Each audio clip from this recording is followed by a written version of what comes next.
Tsunkal shifted nervously, hopping from one foot to the other. The human next to him smiled as she leaned against the hull of the Zoosh vessel. Relax, Big T. You are going to pop out one of your eyes. Sheila chuckled as she took a deep drag on her vaporizer and exhaled, blowing vapor rings. A state of relaxation is impossible, Tsunkal said miserably. I am unused to criminal endeavor. We aren't equipped for crime, unlike you humans. And yet here you are. Tsunkal looked around nervously and checked his sensors. Sheila laughed at him. Jesus, T, she smirked. We are on a rock in the middle of nowhere. There isn't anyone or anything in the whole system. Maybe we were followed. Sheila rolled her eyes. We weren't followed. I checked. It's an empty goddamn system. It's not like we could miss them. They could be cloaked. T, if a cloaked Federation warship were tailing us, they would have gotten us by now. They could be waiting for the cellar. Yep, they could very well be. We are committing a crime after all. Fun, isn't it? Tsunkal started gulping air anxiously. Oh, by the creators, this was a bad idea. Too late to worry about that now. Sheila chuckled. Besides, isn't a just cause like yours worth a little risk? If you can't handle this, how the hell can you expect to handle the merchandise once you get it? The sensor started flashing, and Tsunkal almost fainted. Sheila pulled out a communicator. Black Dragon, that you? Yep, how's it going, Sheila? Pretty good. The Zoosh is about to shit himself again, but other than that, we're golden. Great. We are sending a dropship now. Sheila turned to Tsunkal. See, you worry too much. An angular black ship came into view, and Tsunkal started an alarm. That's a Raven! Sheila laughed at him. Yep, good call. That is indeed a Raven-class assault lander. We use a lot of stuff from the Great War. We built so many warships that we haven't really had to build new civilian ones. You will see battleships being used as tankers if you get closer to Sol. So you just disarmed your warships? Disarmed? You are just adorable, you know that? The Raven landed with the silence for which they were known. The hatch opened, and the biggest human Tsunkal had ever seen stepped out. Sheila trotted up, and the two humans performed some sort of body squeezing that looked affectionate. The big human looked over at Tsunkal. That the buyer? Yep, this is TT, this is Johnny. It is an honor to meet you, Mr. Johnny. You got the money? Tsunkal was startled by the abruptness, but he reminded himself that he was dealing with humans, and with the criminal element at that. He nodded and produced a small data crystal. Johnny took the crystal, scanned it, and whistled. It is an honor to meet you too, he replied, and then headed towards the open hatch of the lander, beckoning for them to follow. I have a wide selection of goods, and I think you will be quite pleased, he said with a smile. Johnny opened a crate. Inside were rows of automatic rifles. He picked one up and tossed it towards Tsunkal. Tsunkal grabbed at it, almost letting it fall to the deck. What you have there is the Terran Classic, the AK-47. These have been in use for over 1,000 years, and there is a reason.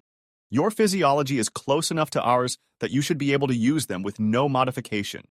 30-round magazine, reliable, completely chemically powered, and will tear right through a personal deflector. They won't show up on sensors, at least at first. We also have armor-piercing rounds specially designed for standard combat armor. Right through the screen, then right through the vest.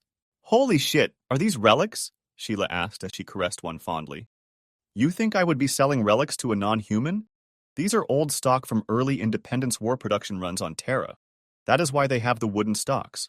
We were running low on polymers there for a couple of years. Can I have one? Johnny tossed her an AK and she squealed in delight. Johnny grinned over at a stunned Tsunkal and opened another crate. These are Model 1911.45 ACP semi-automatic pistols. The high-mass and low-velocity rounds will cut right through deflector belts. The recoil might be a little heavy for a Zoosh, but you should be able to handle them with practice. Johnny opened case after case of human weaponry, showing off shotguns, rockets, and grenades. All of these goodies are completely chemically powered as requested, and all of them are proven effective against Federation, Imperial, and Collective forces, Johnny said proudly. Tsunkal gulped anxiously as he looked at the list that his leader gave him. He started hiccuping. And about the hiccups got worse, cutting off his ability to speak. Sheila and Johnny grinned impishly. Oh, yes. He went to the back and rolled out a trolley with 6 long black polymer cases with bright yellow markings. He opened one. Here they are, he proudly announced. Type 7 tactical nuclear weapons. They are fission-fusion hybrid explosives. I am sure you are familiar with these babies from the war. More speechless hiccups.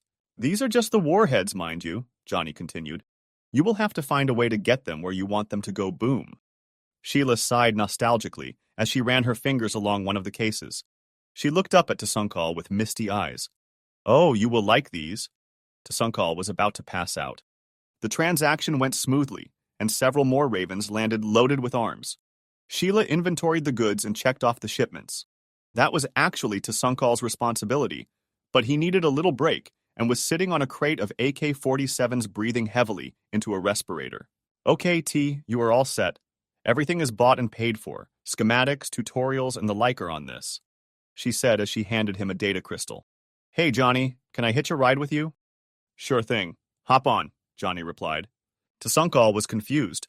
You aren't continuing to travel with me? He asked. On a ship full of illegal arms, including nuclear weapons that is heading through Federation space? Are you out of your freaking mind? Later, Tater. Sheila waved as the Raven's hatch closed, leaving a desperately gasping and hiccuping Tsunkal holding his head in despair. I hate humans, he mumbled between hiccups. Ambassador John Wintersmith sipped coffee as he watched his holo monitor. Scenes from the Zouche Civil War were playing on just about every Federation news channel. Blown-apart troop transports, shredded habitation pods, crashed landing craft, and of course, pixelated dead Federation peacekeepers had been playing damn near 24 hours a day for the past few days. He smiled. It was the standard Federation cluster freak. Now the Zouche government forces screwing the pooch he could understand, but the Federation should have learned by now. He turned to an uncensored Federation government feed to watch actual combat footage and nodded approvingly. The Zouche were pretty damn good shots. He had no idea who supplied them, but they had clearly bought the good stuff. They were using frontline hardware, especially those armor-piercing rounds. Those had to be late-generation stuff, at least Mark 12s from the looks of the carnage. The feed suddenly shifted to a static-filled picture of a mushroom cloud rising in the distance. John's smile faded. Who the freak sold them nukes? One political incident coming right up. He pulled out an edible from the desk drawer and consumed it, savoring every morsel. Grandma made the best brownies. Another mushroom cloud popped up, then another. Fuck. He picked up the analog telephone on his desk and called his secretary. Good morning, sir. Have you been watching the feeds? His Kalesh secretary lisped with undisguised amusement. Yes, I have. Get me in touch with Terran intelligence. I've already started the process. John smiled again. Good old Toby. Annoyingly efficient as always. A few minutes later, his phone rang. Hey, John, this is Helen. Helen, hi. The Zouche just used nukes. Is there something you need to tell me? They didn't get them from us, if that is what you are asking. Any ideas? Nothing confirmed? We do know that Sheila Donovan was recently seen in the company of an unknown Zouche, though, Helen replied. John groaned. Can we just arrest her already? For what, having lunch? We don't have shit on her. We never have shit on her. You guys are intelligence, right? Can't you just make the problem go away? Since the shooting stopped, we are avoiding extra-legal solutions, especially after that fiasco on I.O. The best I can do is list her as wanted for questioning concerning matters of Republic Security Category 1, but she has had that dubious honor for a while. Ambassador, Counselor K. Shalta is here wishing to speak to you urgently, Toby said over the intercom. I bet he does. Helen, I gotta do damage control over here. Helen cut off the communication. Toby let the Honorable Counselor in and make some green tea. Will do, boss. The Honorable Counselor prefers Peshka. I'll brew that instead. I do not desire refreshment. I require answers. K. Shalta screamed loudly as he stormed in, his crests fully engorged and pulsing. John rose and bowed politely. Counselor, to what do I owe the honor of your presence? John said with amused courtesy. The sight of an enraged polka is something that always tickled him. Pissing them off was sort of a hobby of his. The edible was starting to kick in, and he had to keep himself from giggling. You know exactly why I am here! Calm down, Counselor. Anger does not facilitate constructive communication. John laughed. Keshalta used that exact same line on him once, and he loved rubbing his face in it every single time he could. Keshalta became silent, shaking with rage. Let's try using our grown-up inside voices. Now let's try this again. To what do I owe the honor of your presence? As you are no doubt already aware, Terran combat arms and fusion explosives have been used by Zouche, insurgents in there, illegal insurrection. Yeah, the Zouche Dragoons and your peacekeepers are getting their asses handed to them by some miners. I've been watching the feeds. They are pretty good. You admire them? Now. Inside voices, please. John giggled despite his best efforts. A muppet with inflatable peckers popping out of his head was just too much. To answer the question that his odds are the reason for gracing me with your most august personage is no. No, we did not supply the rebels, and no, we do not know who did. The next answer is yes. Yes, we are looking for them, and yes, we are taking this seriously. John gave Keshalta a pleasant, lightly stoned smile. This was a fantastic batch of brownies. He made a mental note to call Grandma. Keshalta quivered with rage. He hated Terrans with a burning passion. Every time he saw one, he immediately remembered slithering over the dead and clawing his way past the living as he surged towards an escape pod in a blind panic with Terran Marines right behind him, calmly slaughtering their way through the station. That was horrible. But what truly tightly bound hatred to his heart was the short message burned into the hull of his pod as he made good his escape. Your life has been spared by the Terran Republic. He blinked hard, trying to swallow the hate and rage and remain professional. The war was over, and he had to try to move on. But each and every time he saw a Terran, it all came back, and John was perhaps the worst. Most species chose their most polite, most diplomatic, most deferential individuals to be ambassadors to the Federation, but the Terrans. They sent John. To use a human term, John was an asshole. Keshalta, in his studies of the human's language, had always struggled with human idioms, slang, and obscenity. But the word asshole, he understood. John was an asshole. He wasn't posted as ambassador in order to encourage peace and mutual understanding, but more as an enduring go and freak yourself, directed to the Federation. Go and freak yourself was a phrase Keshalta was also familiar with. It was used by John quite often. What he hated most about John were the medals. He wore all of his decorations denoting his experience and prowess in battle on his diplomatic uniform. Keshalta had informed himself regarding the meaning concerning each and every one and the bloody swath across the galaxy they represented. The one that was the absolute worst was the stylized silver human skull and crossed femurs on a notched black obsidian background. It was the mark given to a Marine raider, with each notch representing 10 kills. He had seen them before killing their way across his homeworld in their expressionless powered exoskeletons. John had a lot of notches. Keshalta checked the brainwave scanner he had implanted in one of his manipulators. As usual, the brainwaves from John were utterly unusable. He did not know whether it was some primitive technology or archaic martial discipline, but John could change the baseline of his mental state seemingly at will. He could somehow make everything seem funny to himself, regardless of the gravity of the situation. All he could detect was mild euphoria and hilarity. Do you honestly expect the Federation to believe that you do not know the origin of those fusion bombs? John looked over at Keshalta and laughed. Do you have any idea how many nukes we produced? No, how many? It wasn't a rhetorical question. We have absolutely no idea how many we made. We were cranking those babies out as fast as we could, and we made them by the millions. John looked at a data screen. From what we can gather, the ones the Zoush freedom fighters are using are between a Type 5 to a Type 8, he continued. Those were belt-fed into mass accelerators and sprayed by the dozen. You remember, right? You are from where? Zarin 7, isn't it? John smiled, revealing his wide, fang-laden mouth. Keshalta lunged forward with a primal hiss, pincers splayed as he nearly leapt over John's desk. John rose from his desk, still wearing that toothy grin. Why, Counselor, you surprise me! Where is that stately decorum for which the Federation is known? You are acting almost Terran. Not that I object, of course, he snickered. Green phlegm started bubbling from Keshalta's primary mouth, dripping onto John's desk. Keshalta, shuddering with rage, drew himself up to his full height, and without bothering to wipe the rage phlegm from his face, said, The Federation is disinclined to believe that the distribution of fusion weaponry to those acting against the Federation is accidental and is in fact deliberate. We view this as an act of war. Okay, sounds good to me, John said with a giggle. Keshalta blinked in shock. Do you not realize the gravity of my statement? Sure do. John picked up his toppled cup, went to the coffee maker, and poured another drink. Let me explain something to you. He took a long, slow sip. A lot of Terrans think that the war ended way too soon, including myself. A lot of us think that we should have kept going, myself included. A lot of us, including myself, view sneak attacks, especially when we were already weakened due to a conflict with the collective, to be a dick move and would love, truly and deeply love, watching the entire Federation burn.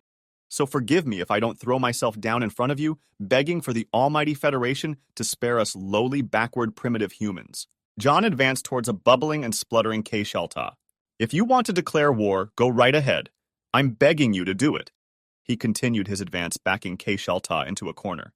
So, the way I see it, you have two choices. You can declare war over some surplus from a war that you started coming back to bite you in the ass, or you can take your bullshit threats and freak off. K-Shalta hissed and spat a huge wad of rage phlegm at John, splattering his uniform, shoved him out of the way, and stormed off. Are you certain you don't want to stay for tea? John called after him with a giggle. An enraged scream echoed down the hall. John grinned, took off his now slimy jacket, and flopped into his chair. Diplomacy is hard, he said with a smile as he reached for another edible. Something's wrong! Something is really, really wrong! A young Zouche cried as it nervously paced back and forth. By the creators, Skshal, you need to calm down. You are going to have an evacuation of your bowels, Tsunkal said, as he lounged on a large shipping crate sipping on a juice box. She will be here. She is late. She is less than 1 hour late. We are traveling unimaginably vast distances with the intent of intersecting our paths on this desolate dustball of a planet at this precise moment in the entirety of time. If you think about it in a cosmic sense, the fact that it is possible at all is truly mind-blowing. What exactly is in that juice box? Skshal asked dubiously. Tsunkal just laughed at him. Skshal fidgeted uneasily. They warned him that Tsunkal was insane. He thought it to be an exaggeration since Tsunkal seemed so calm and personable, but the fact that he was still so calm and personable was proof positive that everyone was right. Skshal, I was nervous as the 12 hells the first few times I did this. In fact, I hiccuped and shat the whole way. It gets easier. We have had to run the blockades for weapons and now have to for even more important reasons. He casually pointed with one of his secondary manipulators towards the ship. At least put on a brave facade for the passengers. We are courageous freedom fighters, and it wouldn't do for one of us to literally poop their pants. You pooped your pants. Only a little bit, and that is because I knew exactly how close we were to blowing up. That cloaking device that human friend Johnny provided isn't exactly the most stable. We had a minute left at the most. I envy the humans. They pucker where we squeeze. We had less than a minute left? Shh, passengers. What? What would you have done if we hadn't cleared the blockade in time? Tsunkal shrugged. I would have uncloaked, surrendered, and spent the rest of my life in a forced labor facility. I would normally say that I would uncloak and make a run for it, but not with refugees on board. My ass becoming one with the universe I can accept, but I am not willing to take them along. You would take me along? Skshal asked in disbelief. Yep, you signed up for this shit. Freedom fighter, liberty or death, right? I gotta go. Skshal rapidly sprinted behind the ship. Tsunkal laughed and yelled after him, Stay clear of the viewing ports! Asterisk, asterisk, asterisk. The paper tiger eased into orbit. Sheila scanned for terrestrial objects. She couldn't find them at first, but T had picked a good spot. She smiled. T was getting good at this. Paper tiger to hermit crab. You ready, T? Ready to go, Tsunkal replied, and then turned to Skshal. See, everything's cool. Let's start off loading the goodies. They both entered their vessel and started transferring pallet after pallet of white powder. What is all this stuff anyway? Skshal asked. Methamphetamine. What's methamphetamine? A dangerously addictive street drug that is popular with humans. It's a lot like slaver's dust, but much more pleasurable from what I understand. Skshal recoiled in shock. We are making slaver's dust? He squeal-buzzed with dismay. Yes and no. It is addictive as slaver's dust, but almost never forced on the victim. They take it voluntarily. That's insane! Well, we are discussing humans. Regardless, this is still wrong. Tsunkal laid an appendage on Skshal's carapace. Do you want the guns or not? He asked his young co-pilot. Do you want the refugees transported to Terran space or not? Everything has a price, and this is the price. I also understand that there will be chocolate. Come on. We still have a lot of this to offload. Skshal held his head in his manipulators and hiccuped. This was not what he envisioned at all. There was no glory. There was no nobility. There was nothing but constant worry and moral ambiguity. Fear he was prepared for. Combat he was prepared for. What he was not prepared for was suddenly becoming a drug dealer. Sheila landed the paper tiger next to Tsunkal's vessel, kicking up a cloud of dust. Tsunkal held a rag over his breathing orifice and stepped forward to greet her. Shortly thereafter, Sheila and 6 other armed humans debarked and advanced. Skshal watched in confusion as Tsunkal strode forward and engaged in an odd, somewhat complicated hand-slapping ritual with the lead human. Tsunkal motioned for Skshal to approach. Sheila, this is my new friend SS. This is human friend Sheila. She is a very good friend to us. Sheila smiled, displaying her disturbingly omnivorous teeth. It's great to meet you, S. She looked over at Tsunkal. Is he your replacement when you inevitably become one with the creators? Or lose even more of your eyes? Meh, that is why the creators blessed us with 12. He gestured over at the pallets. It is fortunate that we have so much refining equipment sitting idle due to the conflict, he clicked. I trust it will meet your standards? Sheila flashed those disturbing teeth again and approached the cargo with a scanner. Damn, T! You and I should go into business after your war, she said approvingly as she looked at the screen. They may look funny, but those Zoosh could churn out the crystal meth like nobody's business. That is a most interesting prospect. Who would suspect a nervous little Zoosh hauling a shipload of contraband? Tsunkal chuckled. I think you guys have dispelled that nervous little Zoosh stereotype. I honestly didn't think you guys would last a month. How is it going anyhow? All I get is Federation propaganda. Like shit. It's a stalemate. We are neither advancing nor are we retreating. We are just dying. Sheila placed a hand on Tsunkal's carapace and nodded. Yep, sounds like war. Just don't get too used to it, she said sadly. Moments later, she perked right back up. On a more cheerful note, we have a nice delivery for you. Everything you asked for plus some presents for our increasingly valuable friends. 10,000 more AKs, all the ammo you requested, and we were able to get our hands on the Mark 15 armor-piercing rounds, which you will absolutely love. Goes through rigid combat armor like a knife through butter or whatever soft spread you guys have. We couldn't get the Mark 7 nukes you guys like, but we did get some Mark 5s, so we threw in another 4. That okay? That's more than okay. Sheila then grinned and did a little happy dance. That's not the best part. It gets better. She grabbed a case off one of the pallets that her associates were unloading and threw it open. Liberators! Liberators? Completely polymer firearms. No metal, unconventional propellant, advanced polymer armor-piercing slugs. Virtually undetectable. They are made by Terran intelligence and freaking hard to get. But for you guys, I made it happen because I like you. Ooh, I almost forgot. I got you a present. She ran into the ship and came out with a gun case. This is a 12-gauge pump shotgun, Sheila exclaimed proudly. Not even chemical, totally mechanically operated, and this puppy barks. Let me show you how to work it. After a brief demonstration, Tsunkal was delighted. This is simply... He was cut off by a loud beeping. Freak. S, what the freak is that? Skshal rushed into the ship, and a moment later sprinted out, dropping poop from his pants leg. It's a Federation cruiser! Tsunkal looked down at Skshal's leg. Seriously? What are we going to do? Skshal cried in terror. Sheila paced back and forth. Shit! Shit! Shit! She yelled. Then she stopped pacing. This is what we are going to do. Get those Zoosh onto my ship now! I promised I would get them out, and they are getting out. Get the nukes and as many weapons as you can onto your ship.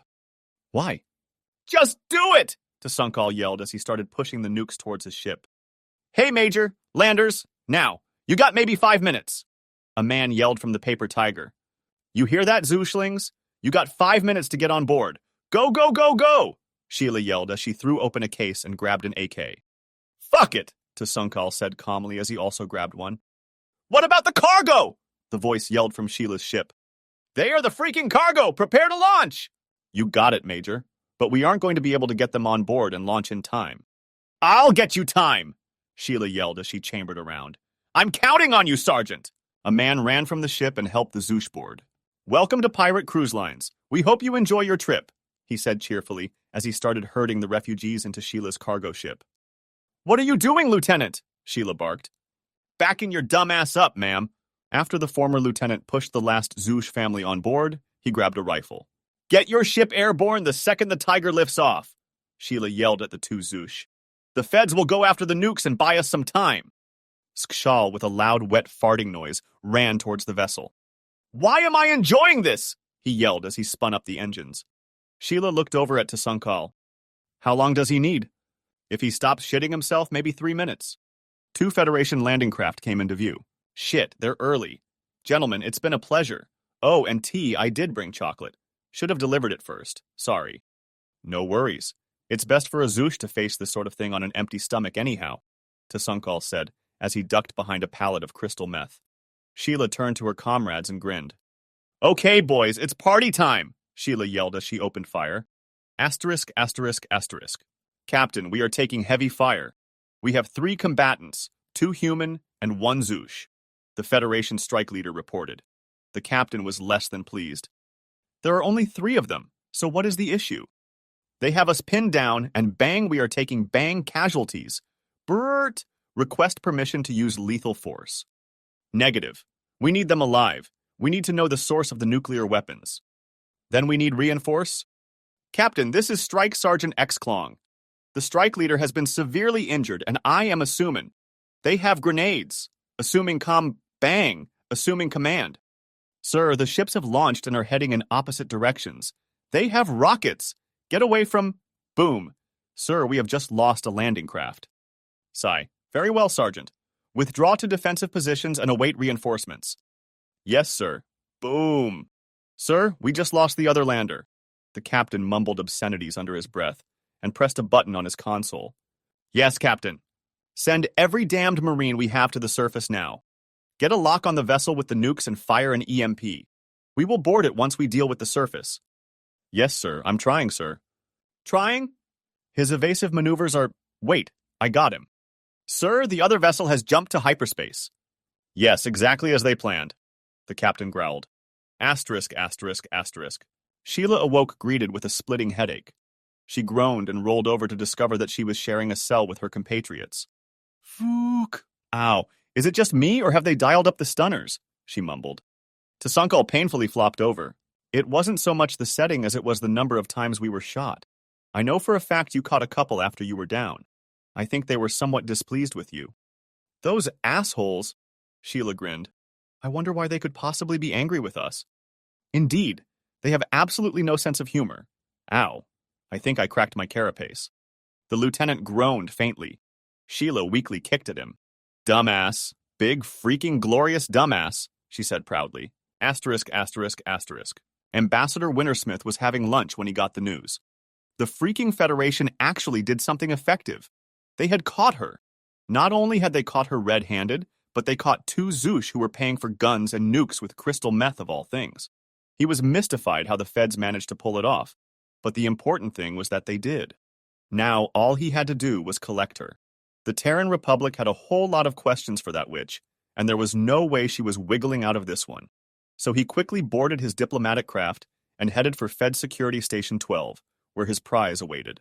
He arrived to find Sheila, an unknown human male, and 2 Zoosh, all of which looked scorched and groggy. He turned to the guard, a burly Threen. What happened to them? Nothing. They were just shot with stunners. Repeatedly. Numerous times, including 2 incidents while in custody. The female is a biter. So is one of the Zoosh. Good, John said with a smile. Zap them a few times for me. Oh, where is the security chief? I am here to take custody of the Terrans and would like to request the right for myself or a representative to be present for the interrogation of the Zoosh. The guard shifted uneasily. John's good mood started to evaporate. What? It's not my place to say, Ambassador. Well, it is mine, said an unfortunately familiar voice behind him. John's good mood was officially gone. Reminding himself that what he really wanted to do was definitely not a good idea, John turned around, and there, every pecker on his goddamn Muppet head fully inflated to the point of bursting, was Counselor Keshalta. Behind him were 2 humans in Federation uniforms. John snarled and unconsciously stepped forward. There was nothing in the whole universe more hated by a Terran human than a Federation human. Those collaborating bastards were in no small way responsible for the trumped-up bullshit charges that the Federation used to justify their attack and were exceedingly helpful in making that attack a success. John had murder in his eyes, so much so that Keshalta's pecker crest deflated slightly. If the ambassador behaves in any way that could be considered violent, you have my authority to use any force necessary to resolve the situation, he said to the increasingly uncomfortable Threen. The Threen slumped. Just 2 more hours. Just 2 more freaking hours, and his weekend would start, and he did not need this shit. The Threen had dealt with Terrans before during the war. He did not want to do it again. Those freakers were evil. 2 hours to go, and now he had the perfect storm of a Terran human and 2 Federation humans. That Terran might be an ambassador now, and he didn't know Terran heraldry. Still, he was pretty sure that they didn't hand out decorations featuring what were clearly skeletal remains of some sort for organizing the office charity drive. "Yes, Counselor," he said about as miserably as a Threen could. "What the freak are you doing here, Counselor?" John hissed. "I am here to facilitate the transfer of these prisoners. All of them." "What the freak are you playing at Keshal Ta?" He glared at the humans and saw Federation intelligence designations on their uniforms. "I am not in the mood for your bullshit right now." "Nor I yours," the counselor said with undisguised glee. "Now please be a good ambassador and step aside." "Like freak I will. They may be scum, but they are Terran scum, and I am here to haul their asses off to Terran space for questioning." "Oh, you mean these enemy combatants?" John blinked. "What? Oh, didn't you hear? They bore arms alongside dangerous Zeush insurgents in a direct armed conflict with Federation forces. That makes them enemy combatants," Keshalta said in the most condescending tone he could muster. "They are directly involved in a current armed conflict with the Federation, and as such are valuable intelligence assets." "That is total bullshit, and you know it. In accordance with Statute 7 of... Stick Statute 7 up your ass. This is not over." "Yes, Ambassador, it is. Now these nice intelligence officers will take custody of these enemy combatants and rigorously interrogate them. After that, we will share any pertinent information, at our discretion, of course," Counselor Keshalta cackled with glee. "Counselor," one of the Federation agents quietly said, and then nodded toward John.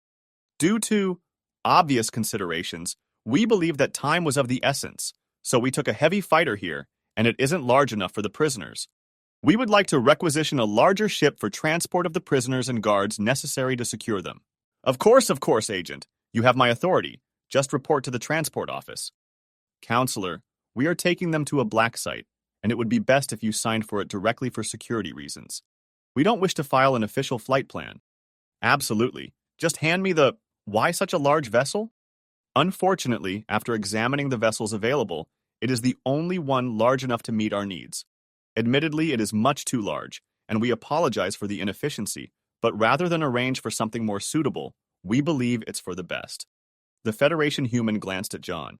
"I believe it best for us to transfer the prisoners immediately." "That makes sense." The counselor quickly signed the tablet and grinned at John, utterly unaware of how close he came to dying just then. "Thank you, Counselor. We will take the prisoners now." Sheila and her cohorts were led away.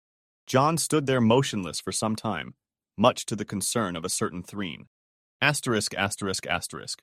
The next day, John was in his office absolutely enraged. His calls either went unanswered, or he got a bland response that was basically what the counselor had already told him. The icing on the top of the cake was when his superiors told him to drop it. Apparently, they had concerns that it could become a real diplomatic incident.